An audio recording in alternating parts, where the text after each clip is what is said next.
제주에서 가본 곳 30곳입니다. 관광 지도에 나와 있지 않은 8곳이 포함되어 있습니다.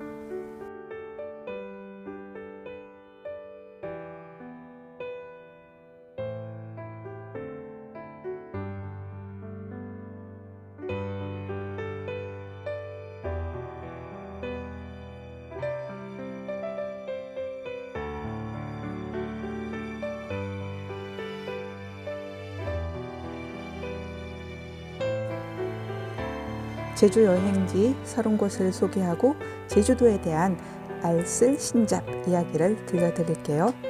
저희가 새벽 6시 비행기를 타고 아침 7시 좀 넘어서 제주공항에 도착했습니다. 이른 시각인데 제주공항이 꽉 찼지요. 2021년에는 코로나 이전 수준으로 돌아갔다고 합니다. 제주도에 들어온 관광객이 1,500만이라고 그래요. 돌하루방이 저희를 반겨주는데요. 돌하루방의 기원에 대해서는 여러 가지 설이 있는데 지금으로서는 몽골 문화의 영향을 받은 몽골 영향설이 가장 신빙성이 있어 보입니다. 신창 풍차 마을입니다.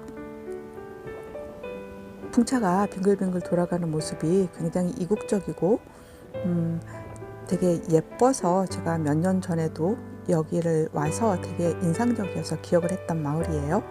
근데 이날은 다른 곳에 가려고 했다 못 가고 지금 대신 왔습니다. 여기는 협재 해수욕장이에요.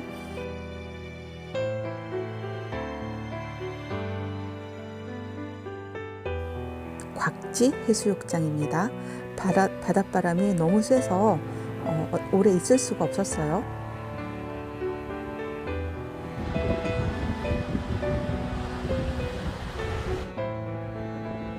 겨울에 제주 여행하실 때는 바람막이 준비 꼭 하셔야 됩니다.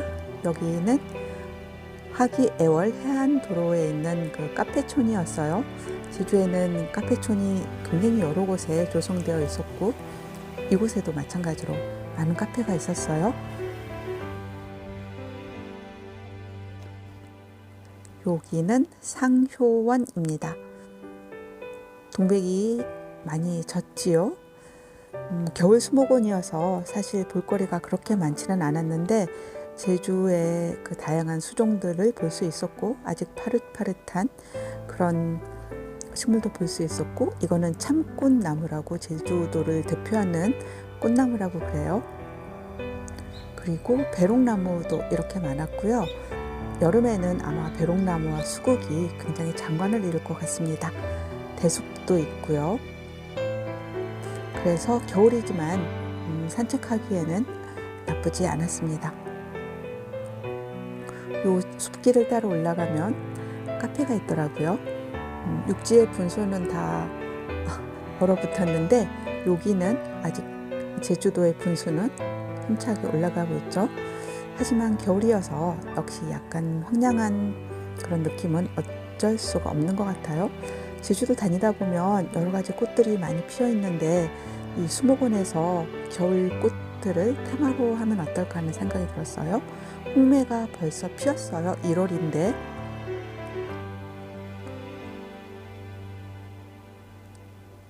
수선화도 피어 있고요. 제주도 다니면 수선화를 자주 볼 수 있습니다. 펜지도 피었습니다. 육지의 겨울에서는 상상할 수 없는 일이지요. 네, 이곳은 세계 자동차 피아노 박물관입니다. 2000년도부터 제주도에 이런 테마 박물관이 우후죽순으로 늘어났다고 해요. 입장권을 사면 이렇게 사슴에게 줄 수 있는 먹이를 줍니다. 사슴이 여기뿐만 아니고 저 안쪽에 굉장히 많이 있어요. 네, 자동차 사이에서 사슴이 놀고 있고요. 이렇게 사슴 무리가 또 살고 있습니다. 자동차와 사슴이 무슨 관계인지는 모르겠는데 네, 자동차 박물관에 사슴이 참 많이 있어요. 그리고 청매화가 피었습니다. 1월이면 제주도에서는 이렇게 벌써 매화가 꽃망울을 터뜨리네요. 동백 박물관 옆에는 이렇게 동백도 꽃밭이 있어서 사진 찍을 수 있고요. 홍매와 청매가 핀 모습을 볼 수 있습니다. 제주도 겨울에 가면 동백은 이렇게 원 없이 볼 수 있어요. 안에 들어가면 한 100여 대의 차를 전시해 놨는데요. 그 자동차가 초기 만들어지던 시기 아주 오래된 클래식 카들이 굉장히 많아요. 그래서 규모가 그렇게 썩 큰 편은 아니라고 그러더라고요. 저희 아들이 말하기로는. 근데 자동차에 관심 있는 분들이라면 들러서 보시면 좋을 것 같습니다. 스포츠카도 많고요. 아주 초기차 그리고 60년대 70년대 차까지 다양한 차들을 볼 수 있습니다. 2층에는 이렇게 피아노를 전시해 놓았어요. 2019년부터 이 피아노가 전시되었다고 그래요. 여기 보면은 굉장히 다양하고 화려한 피아노를 볼 수가 있습니다. 피아노를 통해서 당대 사람들이 자신의 재력과 취향을 좀 과시하지 않았나 하는 생각이 들어요. 이렇게 화려한 자수가 있는 피아노도 있고요. 네, 여긴 2층인데 자동차와 피아노가 같이 전시되어 있습니다. 이거는 로댕이 만든 피아노라고 그래요.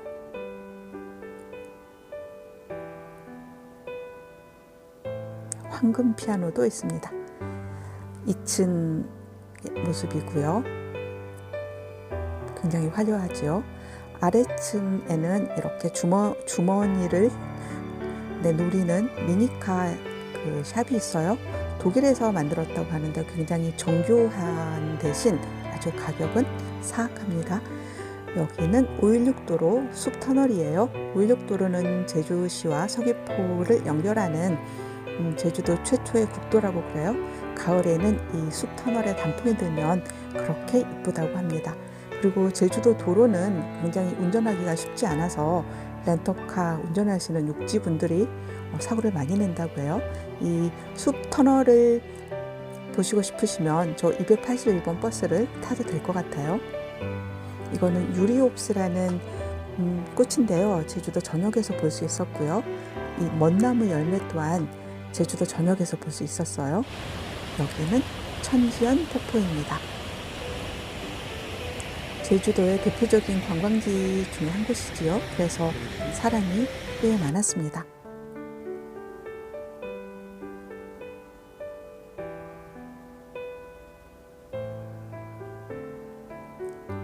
한겨울인데 다른 나라 온 것 같죠? 맹문아제비 있고요. 이렇게 꽃들이 아직 싱싱하게 피어 있어요. 그래서 정말 겨울꽃을 테마로 좀 만들어줬으면 좋겠어요. 천지연 폭포에서 서귀포 항쪽으로 오면은 이 서귀포 해양 도립공원이 있습니다. 세안교를 건너면 새섬이 나와요. 그래서 이 새섬을 탐방할 수 있습니다. 서귀포의 아름다운 경관을 감상하면서 그리고 새섬에 있는 여러 가지 식물들도 보면서 여유롭게 서귀포를 여행할 수 있어요.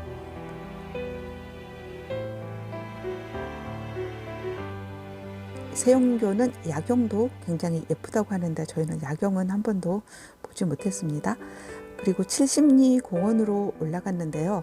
이렇게 동백이 아주 화사하게 피어 있었고 폭포 전망대에서는 이 천지연 폭포를 내려다 볼 수 있습니다. 폭포가 꽤 멀리 있는데도 폭포 소리가 아주 우렁차게 들리지요. 구름에 가린 한라산의 모습이 보이고요. 이 70리 공원은 꼭 강추합니다. 여기는 이렇게 공원이 있고요. 매화나무가 그렇게 많다고 해요. 그리고 걸매 생태공원으로 갔습니다. 이곳에도 매화나무가 굉장히 많다고 그러니까 2월 중하순부터는 매화가 만바라니 꼭 들러보시기 바랍니다. 정방폭포이지요. 동양에서 유일하게 폭포수가 바다로 떨어지는 폭포라고 합니다. 정방폭포 앞에도 역시 많은 사람들이 있었어요.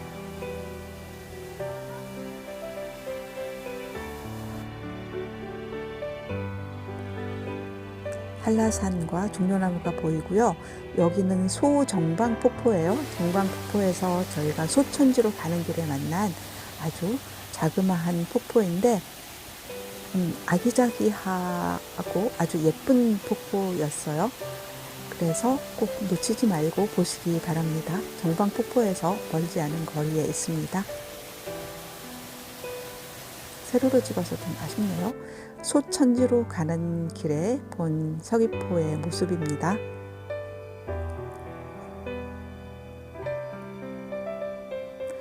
소천지가 저는 천지만물할 때 그 천지인 줄 알았는데 이 백두산 천지와 닮았다고 해서 소천지라는 이름이 붙었다고 해요. 이곳은 아직 그렇게 많이 알려진 곳은 아니고 관광지도에도 나와 있지 않은 곳이었는데요. 연못에 한라산 모습이 비친다고 합니다. 날이 맑고 바람이 불지 않으면 저 연못에서 한라산을 볼 수 있다고 하고요. 이렇게 구멍 뚫린 바위도 있고 여러 가지 기암괴석을 볼 수 있습니다. 저희는 달려서 구두미 폭으로 왔습니다. 일몰을 보기 위해서 이곳에 왔는데요. 일몰이 기대했던 것만큼 그렇게 아주 화려하지는 않았지만 그래도 제주도 서귀포에서 이렇게 일몰을 볼 수 있었습니다. 그리고 서귀포 시장에 와서 먹을 것을 샀어요. 서귀포 시장에는 다양한 먹을거리가 있는데 가격은 그렇게 싸지 않습니다. 서귀포 시장에서 이중섭 거리를 지나 숙소로 돌아왔어요. 숙소는 오로지 이 오션뷰를 보기 위해서 선택했습니다. 그래서 아침 일출을 숙소에서 본 모습입니다. 이곳은 오설록이에요. 입장료는 따로 없고요. 이렇게 아래에서 보셔도 되고 위에 전망대 올라가서 보셔도 되고 안에는 박물관도 있고 음식을 먹을 수 있는 그런 곳이 있어요. 이거는 삼방산입니다. 오설록에서 삼방산 오는 길이 마땅치가 않아서 카카오 택시를 이용했습니다. 용머리 해안이 보이고요.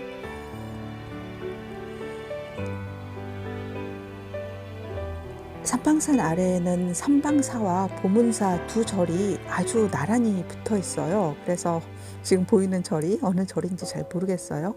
이렇게 종을 직접 쳐볼 수 있습니다. 소원 3가지만 빌면서 종을 치라고 나와 있었어요.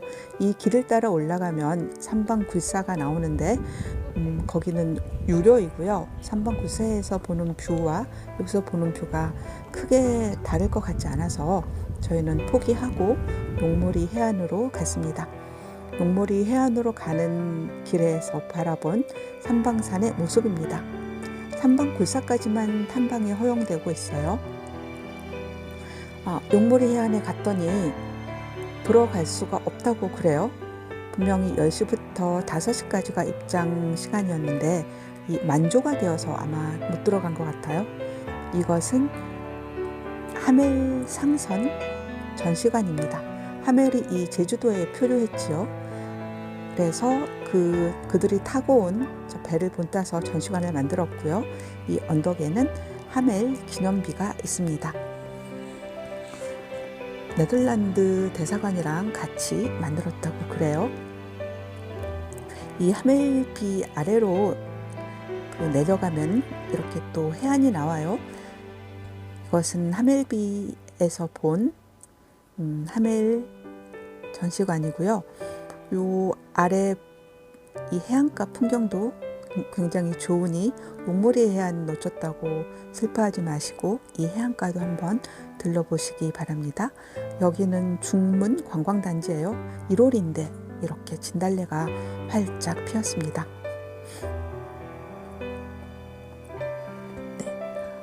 주상 전리대입니다. 저는 제주에서 가장 인상적인 그 장소 중에 하나가 이 주상 전리대인 것 같아요. 용암이 급격히 식으면서 형성된 기둥 모양의 전리를 주상 전리라고 합니다.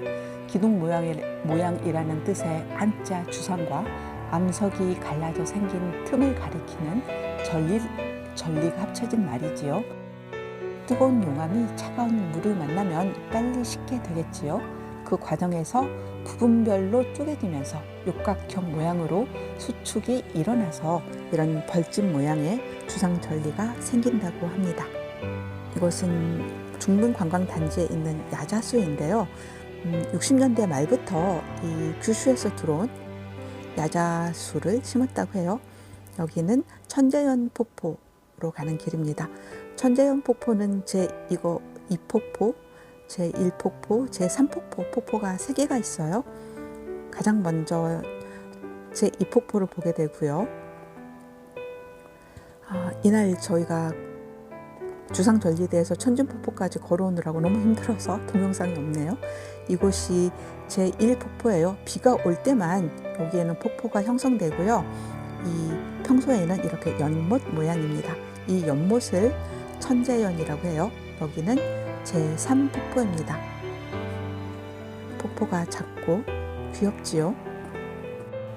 일몰을 보고자 부랴부랴 중문해수욕장으로 왔는데요. 이날도 역시 예쁜 일몰을 보지 못했어요. 제주에서 예쁜 일몰을 보기가 생각만큼 쉽지 않습니다. 이곳은 한라산에 있는 영실기암인데요. 어리목에서 저희가 윗세오름까지 가서 원래는 돈네코 코스로 오려고 했는데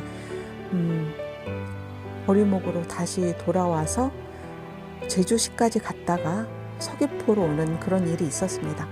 이 한라산은 탐방 시간이 정해져 있어요. 그래서 동절기에는 아침 10시까지 입산을 해야 되고요.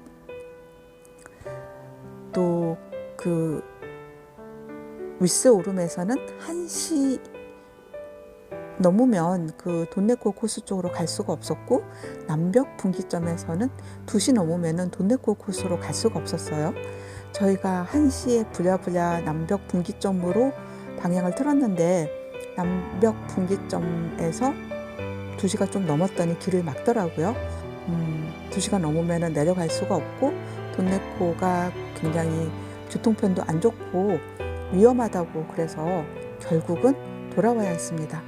이것은 지금 윗세오름에서 보는 그 설원이죠. 여기에서는 이렇게 백록단이 봉우리가 삐쭉 보여요.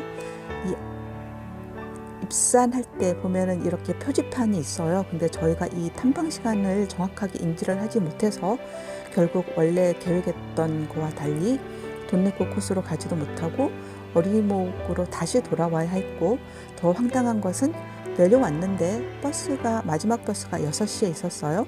근데 그 6시 버스가 서귀포로 가지 않고 제주시로 가서 결국 제주시에서 다시 서귀포로 내려와야 했습니다. 여기는 동백수목원입니다. 근데 여기는 지도에도 나와 있지 않은데 어떻게들 그렇게 찾아오셨는지 사람이 굉장히 많았어요. 저는 이 동백수목원 정보를 택시 기사에게 듣고 찾아왔거든요. 이른 아침이었는데도 사람들이 굉장히 많았습니다.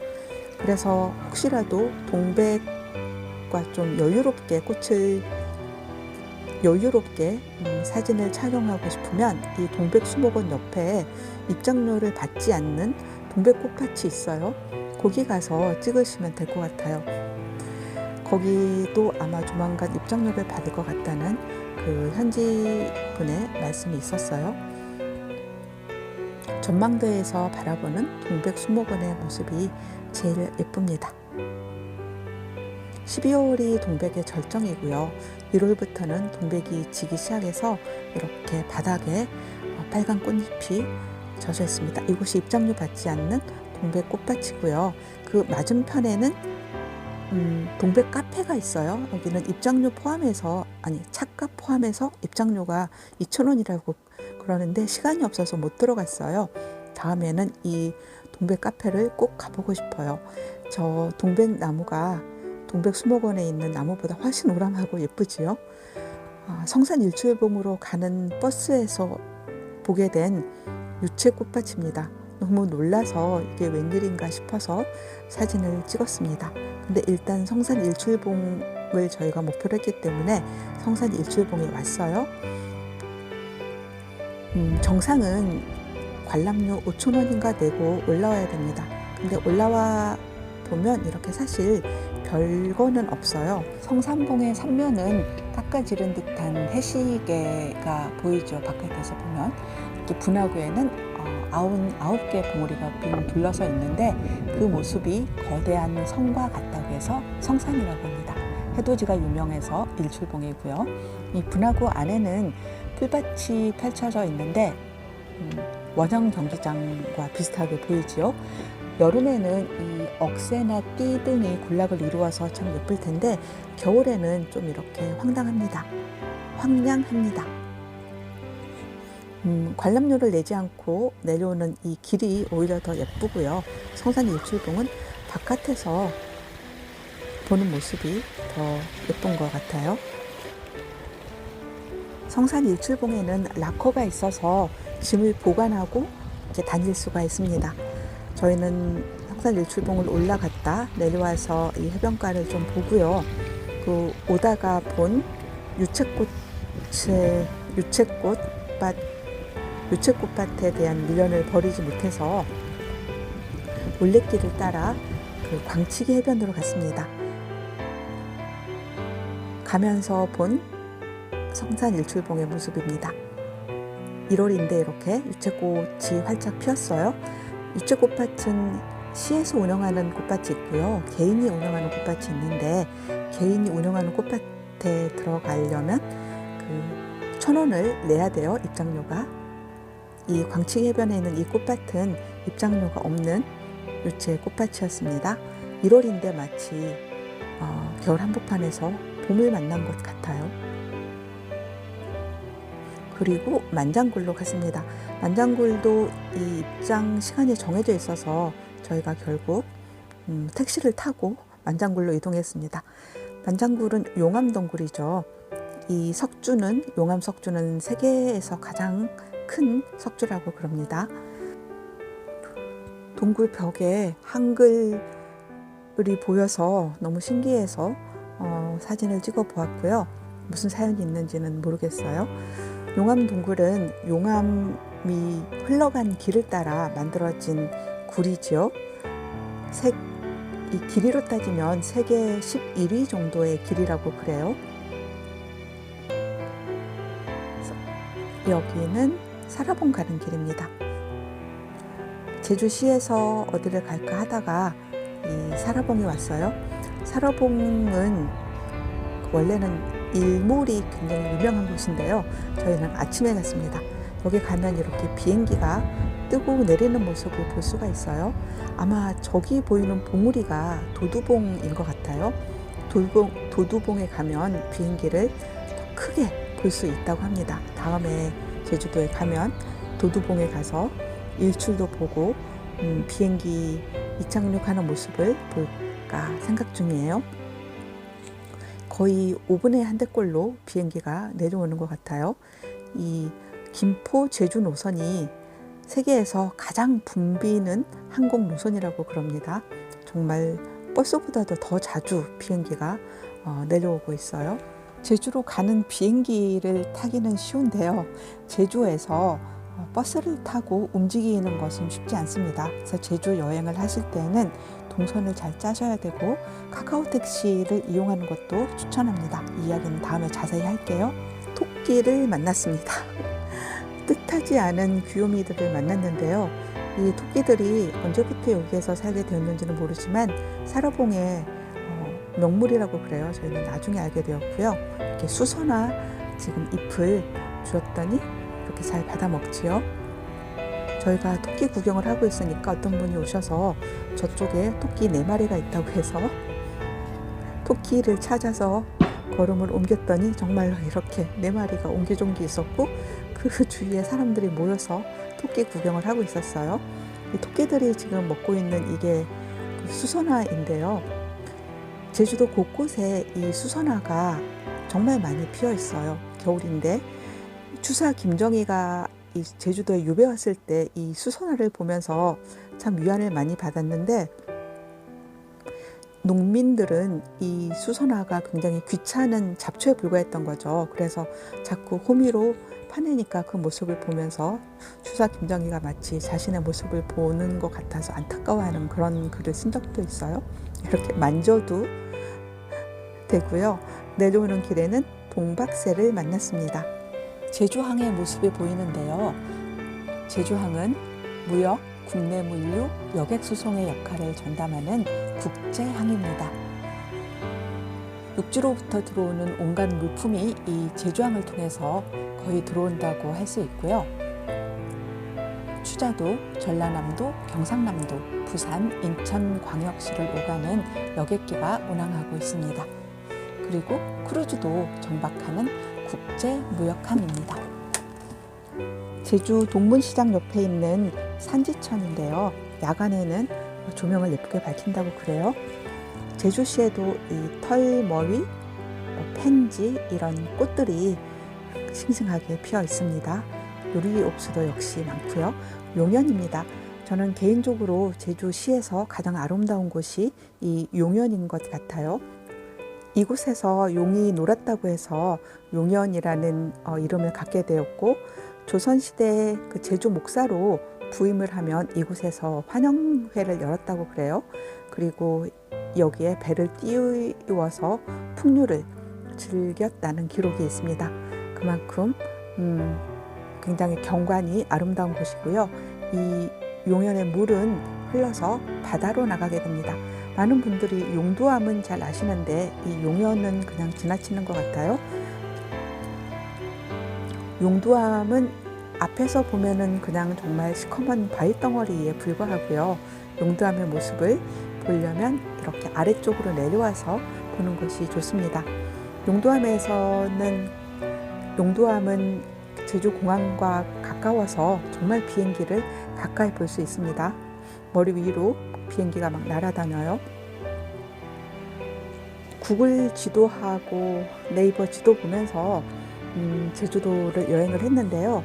그러다 보니 남들이 가지 않은 곳을 알게 되는 그런 즐거움도 있었지만 또 여러 가지 문제도 있었어요.